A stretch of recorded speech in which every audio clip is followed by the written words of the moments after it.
o ponto sem retorno. E como sempre, vamos curvar a nossa cabeça em oração. Nosso Deus, nosso Pai que estás nos céus, mais uma vez estamos aqui para estudar a Tua Palavra. Esteja conosco hoje, que cada pessoa que aqui está possa sentir a Tua presença. É nossa oração, em nome de Jesus. Amém. Conta-se a história de quando Eleanor Roosevelt, dos Estados Unidos, muitos anos atrás, teve o privilégio de visitar Foz do Iguaçu. Ela ficou atônita a ver o grande espetáculo e murmurou embaixo, com os lábios murmurou, disse: pobre Niagara. Mas os americanos têm muito orgulho de Niagara Falls. Eu moro poucos quilômetros de lá. E de vez em quando eu gosto de ver. Em cima, no rio de Niagara, muitos barcos andam, mas tem que tomar cuidado, não chegar perto do catarata. E há um lugar onde há uma placa que diz que os barcos não podem passar este lugar e voltar por causa da força do corrente. Este lugar é chamado o ponto sem retorno. Qualquer barco que passa este lugar não tem possibilidade de voltar mais. É levado pelos correntezas para a catarata. Não tem mais maneira de voltar. Eu quero fazer uma pergunta hoje. Será que existe um equivalente espiritual? Um ponto sem retorno para todos nós? Será que na vida do indivíduo há um momento em que a correnteza do mal fica tão rápida que nada, nem mesmo o poder do Espírito Santo, pode salvá-lo? Simplesmente estou perguntando.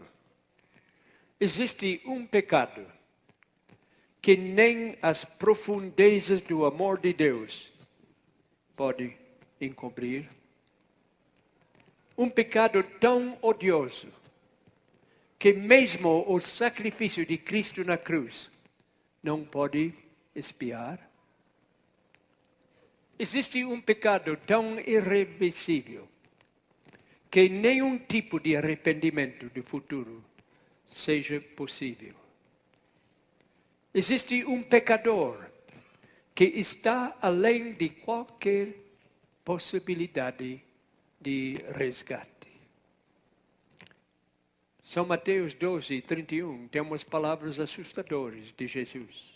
Quando ele disse: por isso eu vos declaro, todo pecado e blasfêmia serão perdoados aos homens, mas a blasfêmia contra o Espírito Santo não será perdoado.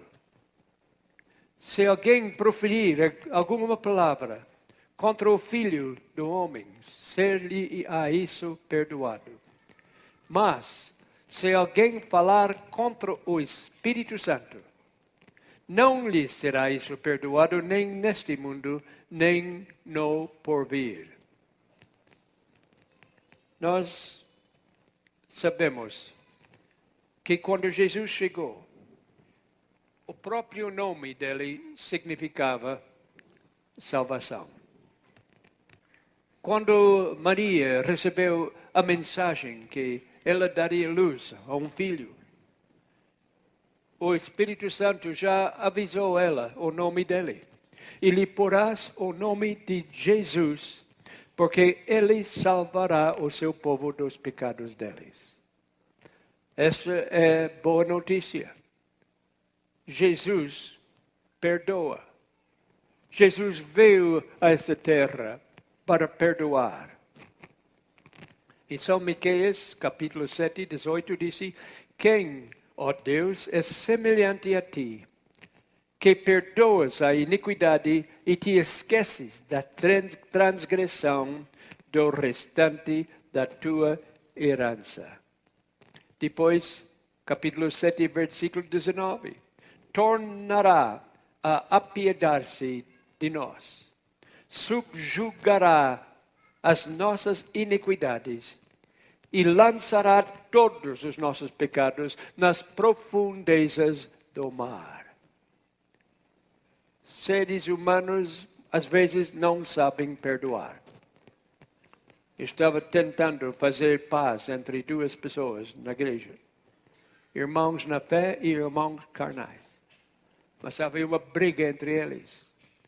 Eu disse para um, você deve perdoar seu irmão. Jesus quer que você perdoe. E afinal, ele, depois de eu implorar a ele, depois de eu falar muito para ele, tá bem, eu vou perdoar, mas esquecer nunca. Jesus não perdoa daquela maneira. Ele perdoa os nossos pecados e lança os pecados nas profundezas do mar. Hebreus 13:5 disse, de maneira alguma te deixarei, nunca jamais te abandonarei. Então, como é que Jesus disse que há um pecado que ele não vai perdoar, quando a Bíblia é claro que ele perdoe todos os nossos pecados? Seu próprio nome, como nós falamos, indica perdão, significa perdão. Ele veio aqui para nos perdoar. Jesus veio a este mundo como propósito expresso de redimir a raça humana. Isso somente pode acontecer com perdão completo. Jesus disse em São João 6:37, o que vem a mim, de modo nenhum o lançarei fora. Quando Nicodemos foi falar com Jesus, Nicodemos era um fariseu. Nicodemos veio a Jesus como uma pergunta. E nós sabemos o que aconteceu. Mas antes de culpar Nicodemos por ser fariseu, eu vou dizer uma coisa que muitas pessoas não acreditam.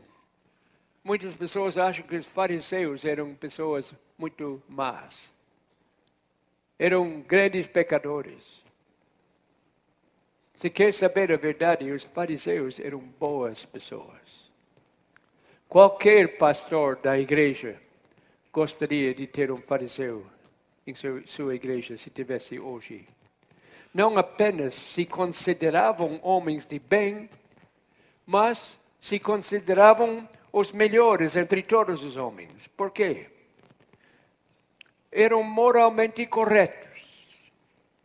Eles buscavam a Deus diligentemente. Eles procuravam sempre proteger o santo nome de Deus e proteger a sua lei e sua palavra escrita. Os fariseus eram totalmente dedicados ao serviço de Deus. Desde o momento em que acordavam de manhã até a hora que se deitaram à noite. Totalmente dedicados ao serviço de Deus. Não havia outra coisa que animava eles. A dedicação deles foi o serviço de Deus. Que choque deve ter sido para Nicodemos quando Jesus disse, sua vida não presta. Precisa nascer mais uma vez. Não tem remédio para seu caminho de pecado. Que choque deve ter sido para ele descobrir que o que ele mais precisava de um Salvador e não um mestre. Ele chamou Jesus de mestre, mas não era suficiente. Ele precisava mais de um mestre, ele precisava de um Salvador. Mais do que teologia, ele precisava a salvação. Sua religião não era suficiente, mesmo que ele dedicasse o dia inteiro servindo a Deus. faltava uma coisa, faltava a coisa mais importante. Seus profundos conhecimentos teológicos não bastavam. Certamente ele sabia mais do que 90% dos seguidores de Deus de teologia, mas não era suficiente. Ele precisava nascer de novo da água e do Espírito. Hoje em dia, muita gente acredita que a tecnologia está avançando tão rápido que a ciência poderá criar uma raça humana inteiramente nova. Estão tomando grandes passos nessa direção. Engenheiros genéticos acham que em breve serão capazes de criar qualquer tipo de pessoa que desejaram. A engenharia genética pode criar certas características, mas nunca mudará a natureza básica do ser humano. Nós fomos criados na imagem do nosso Criador, mas, infelizmente, não refletimos mais essa gloriosa imagem em sua pureza original, pois ela foi manchada pelo pecado. Apenas através do trabalho do Espírito Santo, essa imagem pode ser restaurada. Nós temos as palavras dos apóstolos, do apóstolo Paulo, quem disse, Paulo, não mintais uns aos outros, pois que já vós despistes do velho homem com seus feitos. Nós precisamos ter uma mudança total, nascer de novo. Temos que nos despir do velho homem. E vós vestistes do novo, que se renova para o conhecimento segundo a imagem daquele que o criou. Deus exige uma mudança total. Romanos 8,16, Paulo diz, o próprio Espírito testifica com o nosso Espírito que somos filhos de Deus. Somente pelo Espírito Santo isso pode acontecer. Ele diz em Romanos 8,17, ora, se somos filhos, somos também herdeiros. Herdeiros de Deus e co-herdeiros com Cristo. Se com Ele sofremos, também com Ele seremos glorificados. Que promessas maravilhosas. No tempo de Noé, Noé pregou 120 anos. O povo ouvia a mensagem e durante 120 anos eles rejeitaram a mensagem.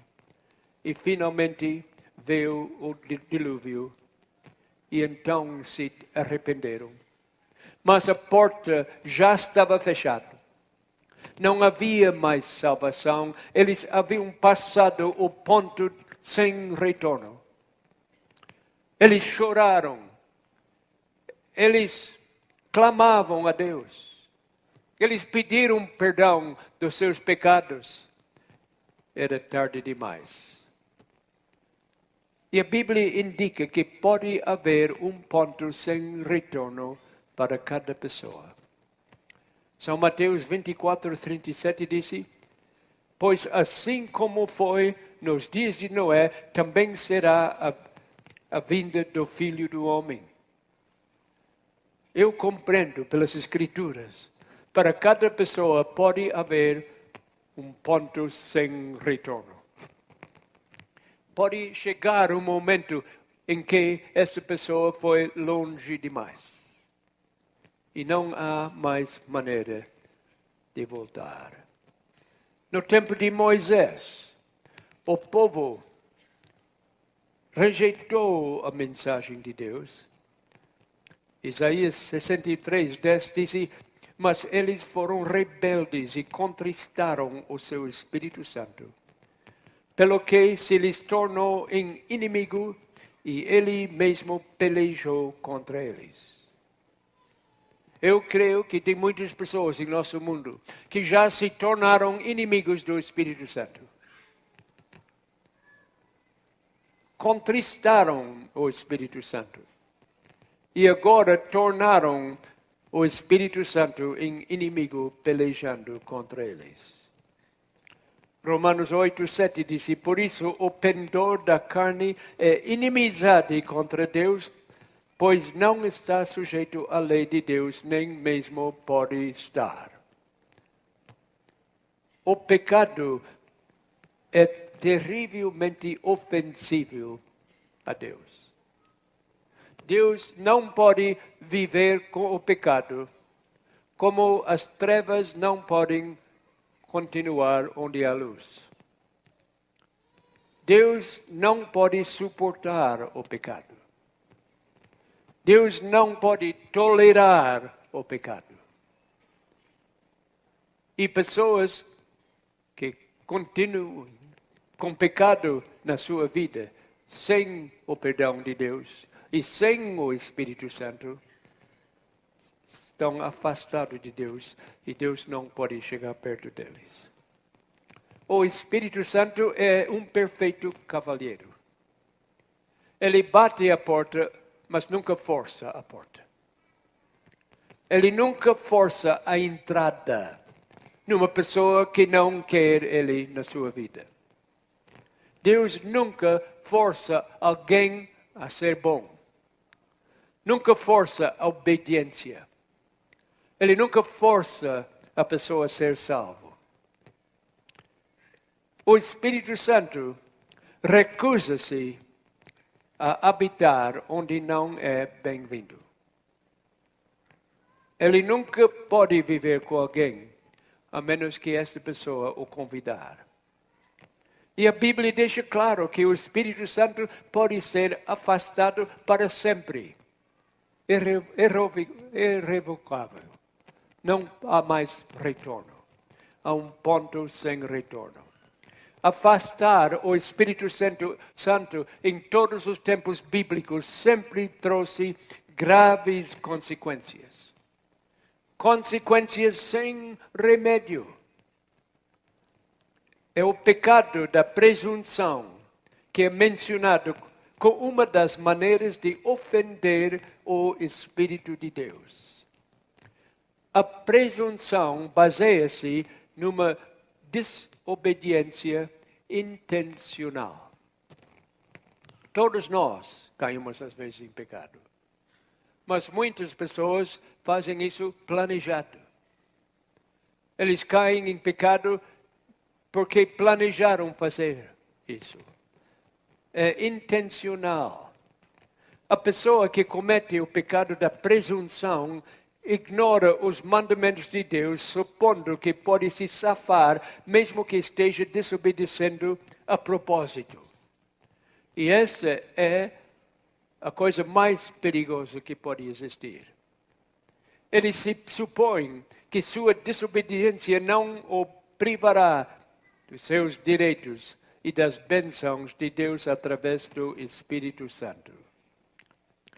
Números 15:30 deixa isso claro. Deus disse, mas a pessoa que fizer alguma coisa atrevidamente, o que é atrevidamente? Ele está fazendo propositalmente. Não é que ele caiu. Não é que alguma coisa escapou. A pessoa que fizer alguma coisa atrevidamente, quer seja dos naturais, quer dos estrangeiros, injuria ao Senhor, tal pessoa ser eliminado do meio do seu povo. Quando uma pessoa com propósito vai desobedecendo a Deus, ele vai ser eliminado do povo de Deus. Números 15:31, pois desprezou a palavra do Senhor e violou o seu mandamento, será eliminada essa pessoa e a sua iniquidade será sobre ela. Hebreus 10:26. Porque se vivermos deliberadamente em pecado, depois de termos recebido o pleno conhecimento da verdade, não resta sacrifício pelos pecados. Perigoso? Assustador? terrivelmente. Mas Deus fala a verdade. A sua palavra é espada de dois gumes e ele não fala, ele não esconde nenhuma verdade, mesmo se for uma verdade dura. Davi, o doce cantor, o salmista, fez umas declarações.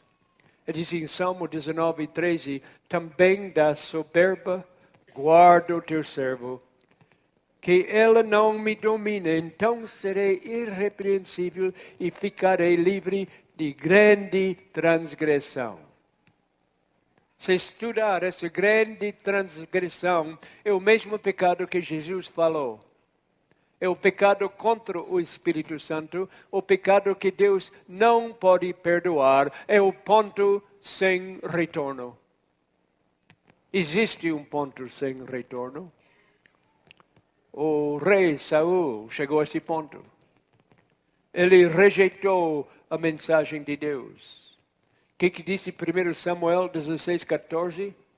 Tendo-se retirado de Saul o Espírito do Senhor, da parte deste um espírito maligno o atormentava. O coração humano nunca fica vazio. Onde não existe o Espírito Santo, o espírito maligno entra e toma conta. É isso que aconteceu com o rei Saul. Um espírito maligno o atormentava. Enquanto o Espírito Santo fazia parte da vida de Saul, este teve a proteção dos céus. Satanás não podia tomar posse da sua vida enquanto o Espírito Santo estava lá. Mas quando o Espírito Santo saiu, tudo mudou. No momento que Deus retirou o seu espírito de Saul, Satanás ficou livre para fazer o que queria. Quando nós não temos o Espírito Santo, quando nós afastamos o Espírito Santo da nossa vida por causa dos nossos pecados, Satanás está livre para entrar.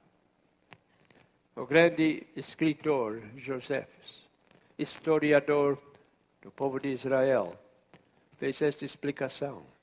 Diz que quando a Saul, alguns distúrbios estranhos e demoníacos lhe sobrevieram, trazendo sobre ele tal asfixia que parecia que ele iria morrer sufocado. Eu tenho lidado muito com espiritismo e com pessoas possessas. Tivemos um caso em Toronto que ficou em todos os jornais. Era uma coisa tão assustadora.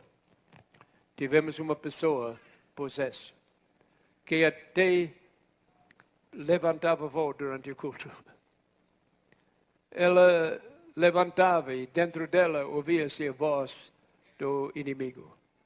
E às vezes ela desmaiava, sofria, sufocado. Sabemos que é isso. Ananias e Safira, eles cometeram um pecado contra o Espírito Santo. E foi um pecado fatal. Não havia retorno. Há um momento na vida do pecador persistente, quando o Espírito Santo abandona totalmente a seus próprios caminhos. O Espírito Santo disse, vai, se quer ir nesse caminho, vai. Paulo fala de pessoas que Deus entregou a paixões infames. O Espírito de Deus entrega as pessoas. Quer andar nesse caminho, vai andar. Eu não te incomodo mais. Oséias 4:17, Deus disse, Efraim está entregue aos ídolos. Deixa-o. Deixa-o. não vou mais fazer nada. Se quer andar nesse caminho, deixa eu andar. Sermão terrível. Um sermão assustador. Um sermão desanimador. É sim, mas eu simplesmente estou falando o que a Bíblia diz. Mas se eu parasse aqui, seria uma coisa muito triste. Porque esta somente é a introdução. Este é somente um lado da história. Provérbios 1, 24 e 25. Mas porque clamei e vos recusaste, porque estendi a mão e não houve quem atendesse. Antes rejeitastes todo o meu conselho e não quisestes a minha repreensão. Também eu me rirei na vossa desventura. E em vindo o vosso terror, eu zombarei. Quem está falando? Nosso Deus está falando. Isso não parece um Deus de amor. Um Deus que vai rir da nossa desgraça, que vai zombar do nosso terror. Que tipo de Deus é este? Mas mais uma vez, eu não estou falando de mim, eu estou lendo a Bíblia. Há um grande perigo. Provérbios 1, 28 e 29, simplesmente é assustador. Deixa o leitor com pavor. Que está falando de pessoas que propositalmente rejeitaram o caminho de Deus. Disse, então me invocarão, mas eu não responderei. Procurar-me-ão, porém não me hão de achar. Porquanto aborreceram o conhecimento e não preferiram o temor do Senhor.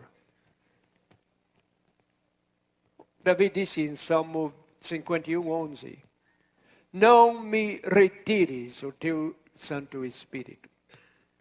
Se não tivesse a possibilidade de Deus retirar o Espírito Santo de alguém, essa oração não teria sentido. O fato que Davi fez essa oração, não me retires o teu Santo Espírito, mostra que existe uma possibilidade de Deus fazer isso. E Davi, inspirado por Deus, sabia isso.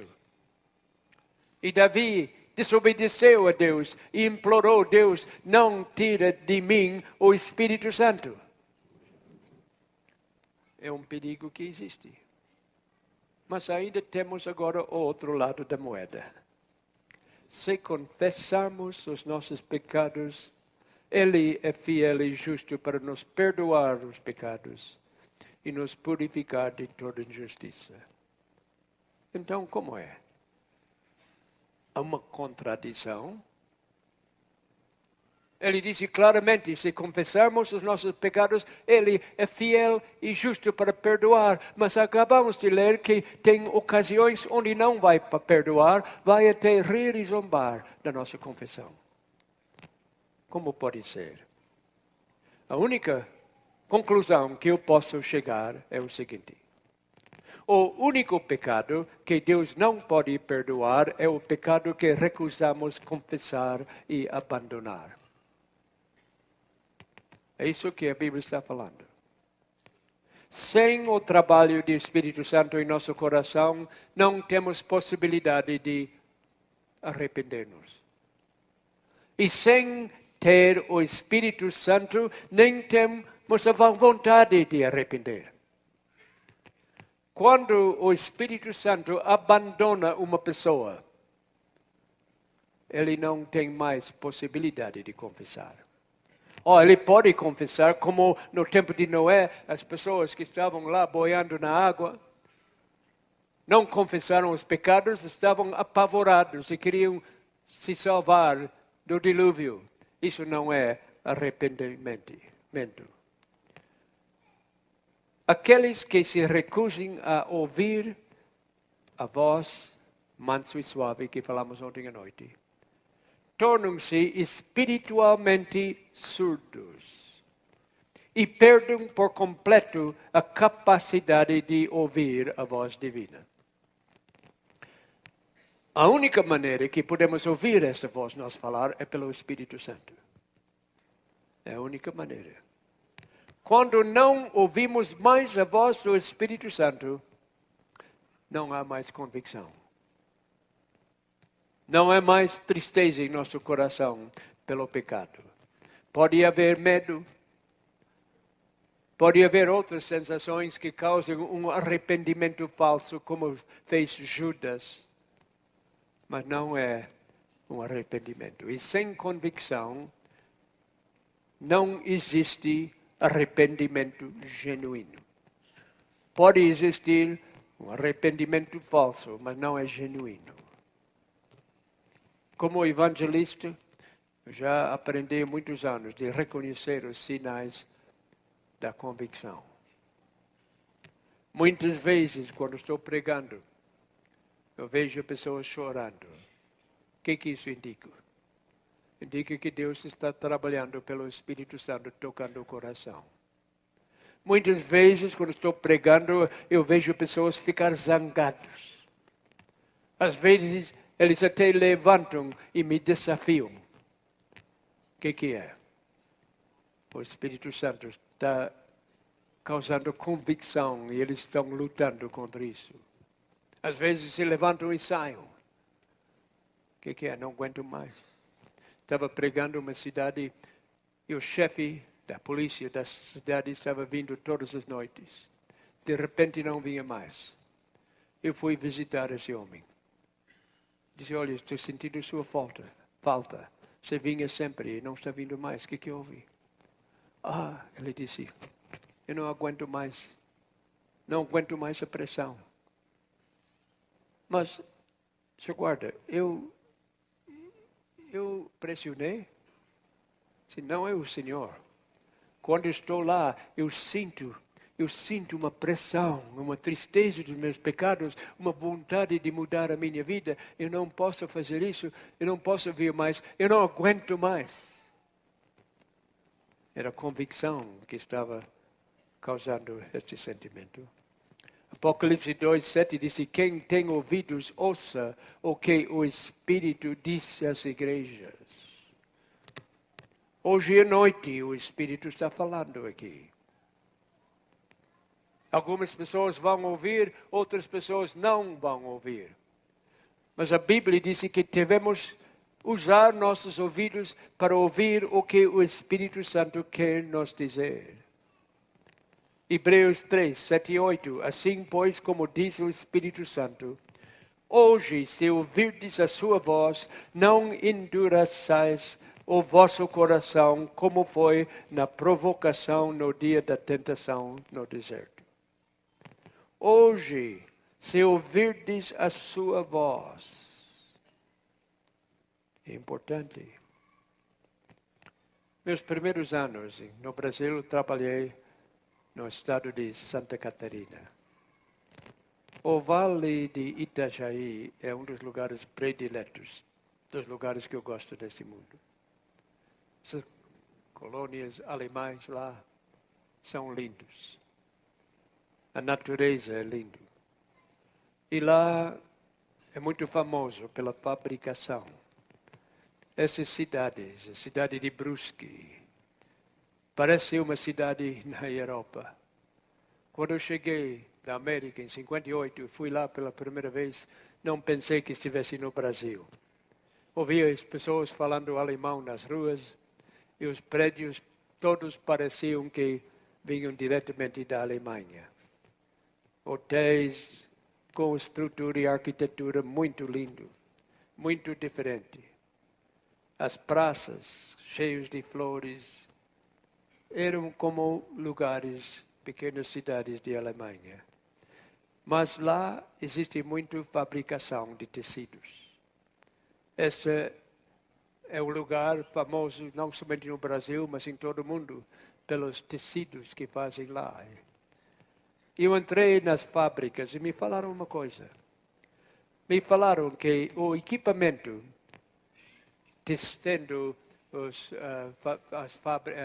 tecidos o equipamento é tão delicado que se uma única linha entre as milhares que estão se entretecendo num determinado momento quebrar, ou a máquina, o tiar, para instantaneamente.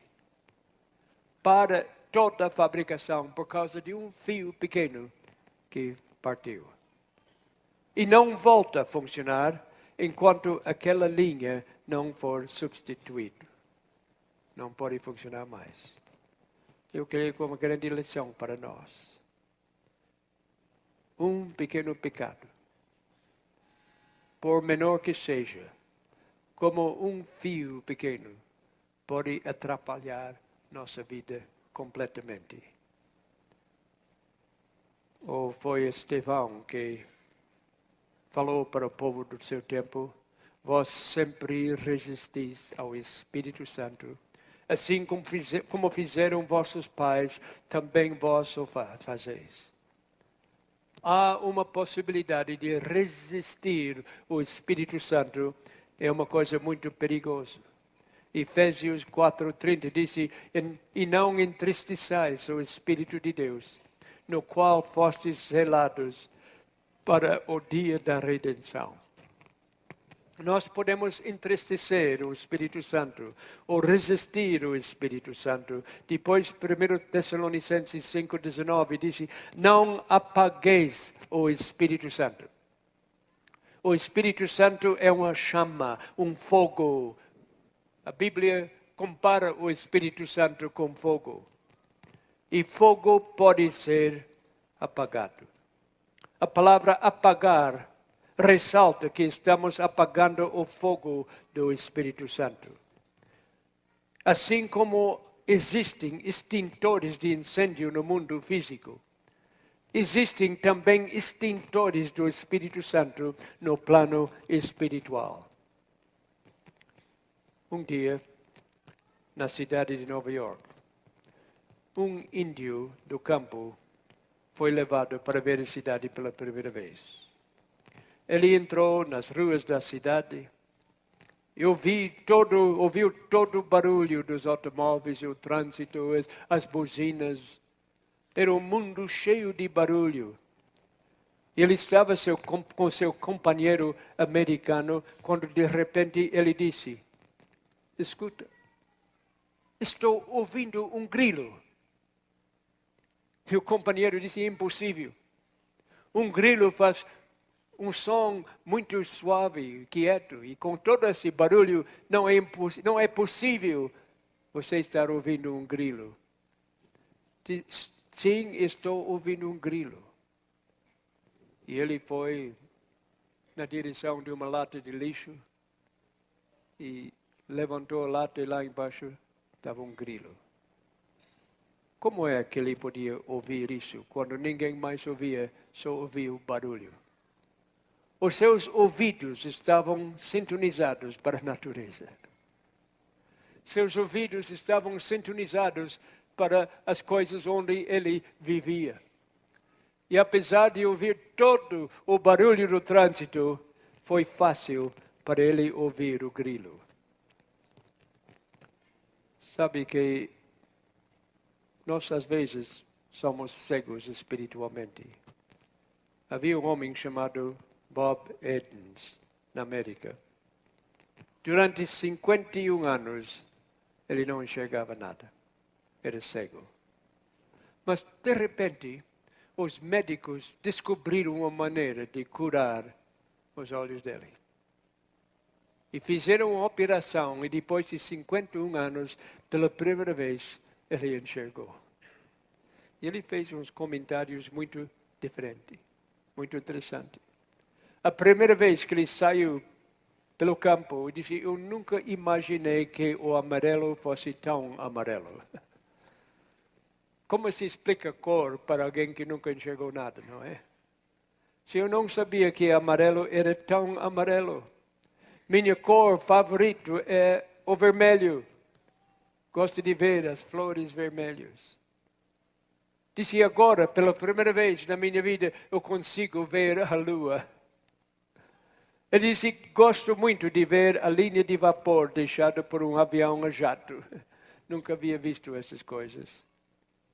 Disse, que lindo é o pôr do sol. Ele apreciava porque ele nunca havia enxergado essas coisas. E ele gostava muito de olhar para cima e ver o céu estrelado.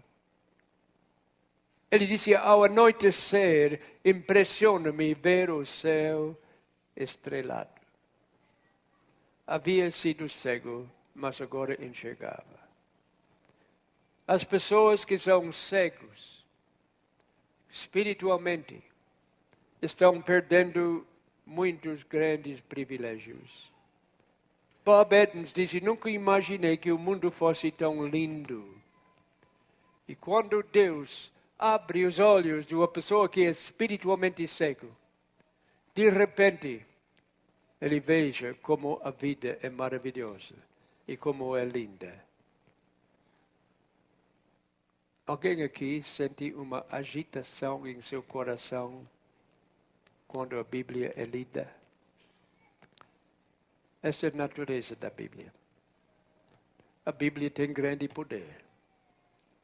Não importa se o pregador for pobre. Não importa que ele seja um gringo canadense que fala mal o português. Não importa. Nunca esqueço um dia em Goiás. Eu havia entrado no quarteto da Voz da Profecia. Era a primeira série de conferências com o pastor Roberto Rabelo. Chegamos na cidade de Anápolis, num salão de esportes com teto, metal. E nós arrumamos o som e tudo quando, minutos antes da pregação, recebi um chamado de ir para o quarto no hotel do pastor Rabelo. Ele havia ficado muito doente e disse, não posso pregar hoje à noite. Eu era mais velho de todos no quarteto naquele tempo. Único pastor ordenado no grupo. Pastor Rabelo disse, você tem que pregar. Fiquei apavorado. Todos queriam ouvir aquela voz grave, tão linda de pastor Rabelo. Vieram para isso. Essa dicção perfeita, esse português impecável. Não errava nada, ele tinha um vocabulário fabuloso. Um poder tremendo. Agora vem um gringo canadense. Um dos pastores perguntou, é você que vai pregar hoje? Está tudo perdido. Eu concordava, eu gosto de pregar. Mas eu chorei de medo. Fui para fora da cidade, olhei o céu e comecei a chorar. Dizia, Deus, por que isso aconteceu? Agora vem, em vez de voz baixo, profundo, eu sempre queria ter uma voz de baixo. Quando o menino pregava, eu orava, aliás, pedindo a Deus que quando eu crescer, eu quero ter uma voz como o pastor Richards. Não conheci o pastor Bell. Uma voz de baixo. Eu quero cantar baixo no quarteto. E Deus me respondeu, deu um primeiro tenor. Não é o que eu queria. E quando eu vi o pastor Vanderman a primeira vez, eu disse, Deus, eu quero ser bonito como ele. Por enquanto, ele não atendeu essa oração. Alguém me perguntou, por que você não tem programa de rádio em vez de televisão? Eu disse, eu não tenho voz para rádio. A pessoa diz, mas você tem uma cara muito boa para rádio.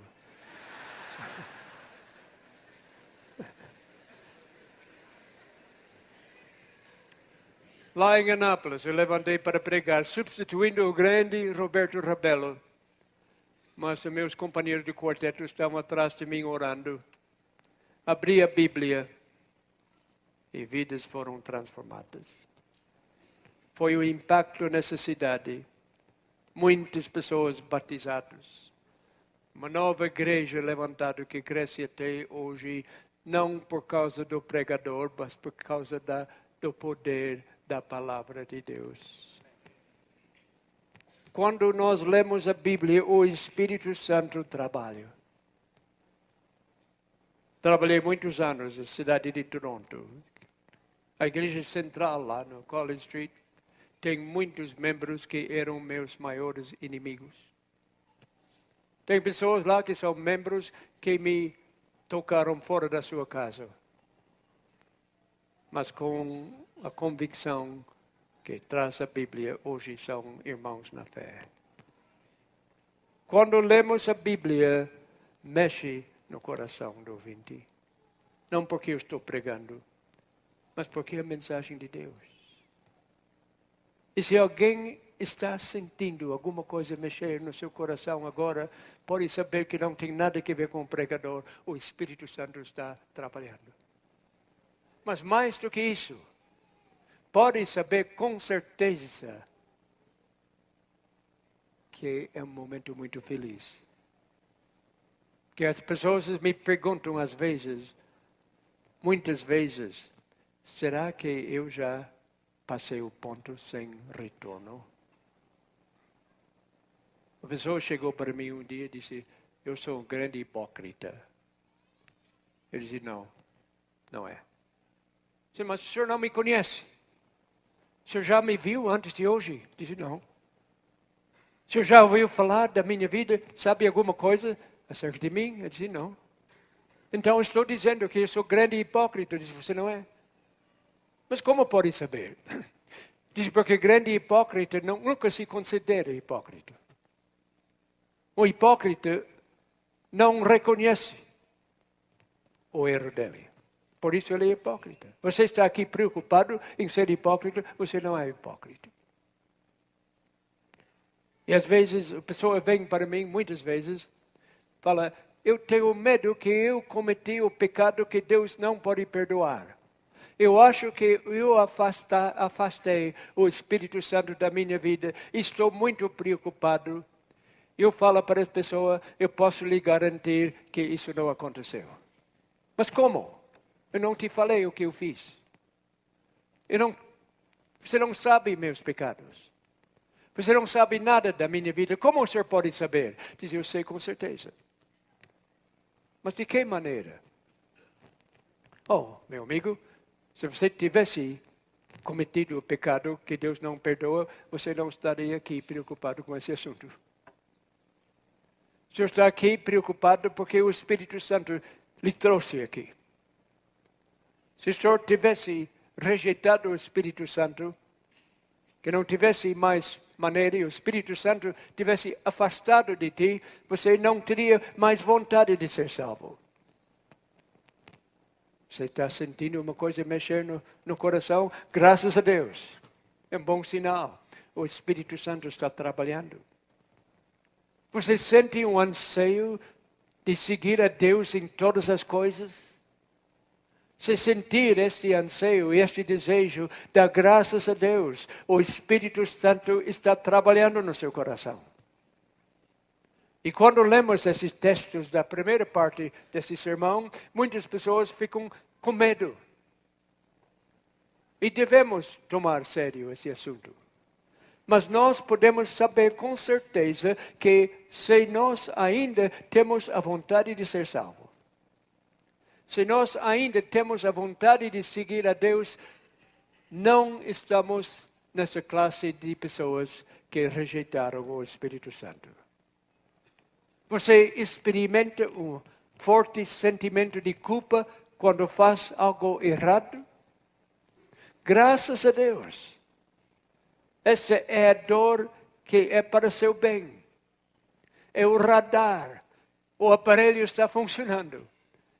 Isso é assim que deve ser. Essa é a voz do Espírito Santo falando. Eu creio que está falando aqui. Significa que o Espírito Santo ainda está trabalhando em sua vida. Um alpinista canadense estava no inverno, no lugar fazia 40, 50, 60 graus negativos. Estava perdido na montanha. Ninguém pode viver muito tempo nessa temperatura. O primeiro sinal que vem é a pessoa fica com sono. E a coisa mais perigosa é adormecer.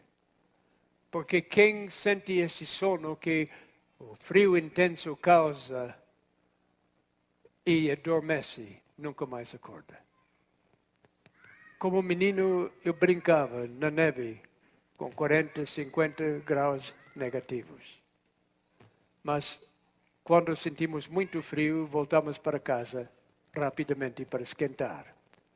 E minha avó nos examinava, porque se tivesse um lugar no dedo, no nariz, na orelha, que estava branco, não tinha mais sentido, estava congelado. E se ficasse quente de repente, ia perder esse membro. Mas minha avó pegava neve e esfregava para fazer o sangue circular. Esse alpinista estava perdido, mas de repente ele viu uma casa abandonada. Uma casa no meio daquele lugar onde alguém havia usado para morar, mas agora estava abandonado. Entrou na casa, estava muito cansado. Em vez de fazer uma fogueira na lareira para esquentar o ambiente, ele resolveu deitar por alguns minutos. Achou uma cama e deitou. Adormeceu. Ele iria morrer com toda certeza, mas estava sendo acompanhado com um cachorro que viajava com ele. E o cachorro São Bernardo, que sabe lidar com essas temperaturas e sabe o perigo, começou a latir. E começou a puxar a perna dele e fazer tudo para acordá-lo. E quando ele acordou, ele agradeceu aquele cachorro porque salvou a sua vida. Se o cachorro não tivesse acordado, ele estaria morto. E sabe, quando nós rejeitamos o Espírito Santo, entramos num frio. E que se alguém não nos acordar, é um frio fatal. O frio pode amortecer os sentidos. Uma pessoa que está num frio intenso, quando ele ainda sente dor, ele não está em grande perigo. Quando ele sente frio, que ele não aguenta mais, é uma boa coisa. É um bom sinal. Mas quando o frio passa desse ponto, que ele fica que não sente mais nada. Eu tenho falado com pessoas e tenho chegado perto desse ponto. Depois do frio passar um certo ponto, dá uma sensação de conforto total. A pessoa fica tão confortável que não sente mais o frio. Essa é a coisa mais perigosa. Há muitas pessoas hoje em dia que estão espiritualmente frias, totalmente inconscientes da sua verdadeira condição. Esfriaram ao ponto que não estão sentindo mais a culpa do pecado. Ficaram anestesiados para a verdade. Não ficam mais impressionados de ouvir a verdade.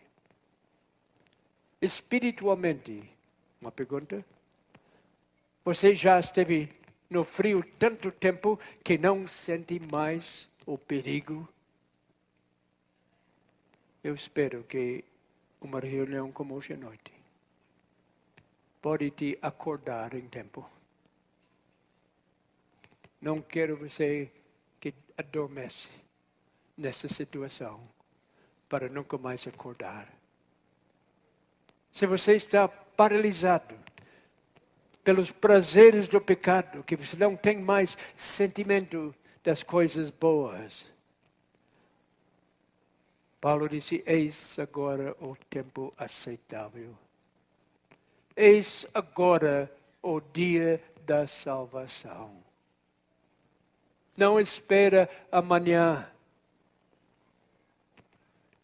Se você está perto do ponto sem retorno, volte agora. Hoje, agora, neste momento, é o tempo da salvação. Nós estamos aqui num momento tremendamente sério. Como um pregador do Evangelho, eu sinto uma responsabilidade medonha. Porque nos próximos minutos, alguém pode passar o ponto sem retorno. Eu não quero que isso fique na minha consciência. Eu não quero nunca que no dia de julgamento alguém aponte o dedo para mim e dizer, por tua causa eu estou perdido. É muito difícil fazer o que estou fazendo agora. Embora eu amo o ministério e a pregação da palavra, eu sinto um peso de responsabilidade. Uma responsabilidade enorme sobre os ombros. Hoje à noite, eu estou apelando a cada pessoa aqui. É coisa muito mais importante do que uma doença física. Quando eu soube que estava sendo atacado com câncer, os anciões chegaram para fazer uma unção, para me ungir. E o pastor que estava dirigindo disse, qual é o seu desejo? Eu disse, olha, mais importante do que a cura física é a cura espiritual. Se eu perder esse corpo, não é a pior coisa. Mas a minha condição espiritual é muito, muito, muito mais importante. Um câncer do pulmão pode ser ruim. Mas um câncer da alma é muito pior. Deus está falando conosco hoje à noite. Jesus está batendo a porta do coração de cada pessoa. Hoje, agora, é o dia da salvação. Eu quero abrir a porta. Eu quero abrir a porta para alguém entrar hoje à noite. Quero saber, há alguém hoje à noite que está meio frio? Está meio congelado. Não está vivendo esta vida de fervor e alegria. Ah, sim, você vai para a igreja. Você entrega o dízimo. Você faz uma oraçãozinha antes de dormir. Quem sabe mais um culto pequeno durante o dia. Mas você sabe muito bem que não está andando com Cristo como deve ser. Não está nesse calor que o Espírito Santo dá. Está meio afastado.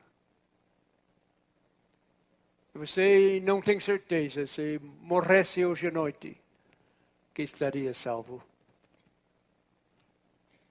Não tenho certeza que enfrentasse o julgamento agora estaria salvo. Alguém, em primeiro lugar, que está fora da igreja, ou nunca foi batizado, ou foi batizado e está afastado. Está do lado de fora. Sabe muito bem que um dia você tem que voltar, mas tem pensado isso pode ser depois. Agora o Espírito Santo está falando ao seu coração, não sou eu. Alguém que está fora da igreja, que sabe que deve voltar para o redil, pode levantar sua mão onde está. Nós queremos receber de volta. Alguém? Levanta sua mão bem alto. Eu sei que tem pessoas aqui. Estou vendo poucas mãos, mas não é número que vale. Teria coragem de vir aqui para eu orar consigo? Levante e vem cá. Nós queremos orar junto. Deus lhe abençoe. Eu sei que uma pessoa vindo sozinho, isso não é fácil. Isso precisa de muita coragem. Há mais alguém? Vem agora. Deus lhe abençoe. Seja bem-vindo ao lar. Deus está lhe chamando de volta. Seja bem-vindo. Vem agora. Deus está te chamando. Seja bem-vindo. Há mais alguém? Vem agora. Vem ao redil. Graças a Deus. Isso é a coisa mais importante. Este lugar, sabe que este lugar agora, neste momento, é o lugar mais importante em toda essa cidade. Este lugar onde todos os anjos estão observando. Os anjos estão voando para o céu com uma nova notícia. Alguém voltou para o redil. Seu nome está sendo proferido lá diante do trono de Deus. E o anjo está dizendo boas notícias. A Bíblia fala que os anjos se regozijam quando um pecador volta para o redil. Não há outra coisa que faça que os anjos cantam como este. Há mais alguém, não queremos prolongar isso, mas vem agora. Vem agora enquanto Deus chama. Eu vou pedir que todos entregam o seu nome ao pastor para que ele possa lhe ajudar, que os pastores aqui podem ajudar a tomar o passo que precisa tomar. Há mais alguém antes de terminar? Graças a Deus. Vem cá. Enquanto Deus chama, nós vamos fazer uma oração junto. Há mais alguém? Eu vou pedir a Alfa agora vir aqui. Sabe que um dia nós estaremos juntos. Em breve. Daqui uns dias eu vou estar voando através dos continentes. Mas nós não vamos dizer adeus, vamos dizer até logo. E logo estaremos juntos outra vez. Nós estaremos lá ao lado do rio Cristalina. Embaixo da árvore da vida, eu quero estar com os irmãos. Eu vou pedir a Alfa cantar sobre este rio Cristalina. E enquanto ela está cantando, se alguém mais quer se aproximar, gostaria que viesse para frente.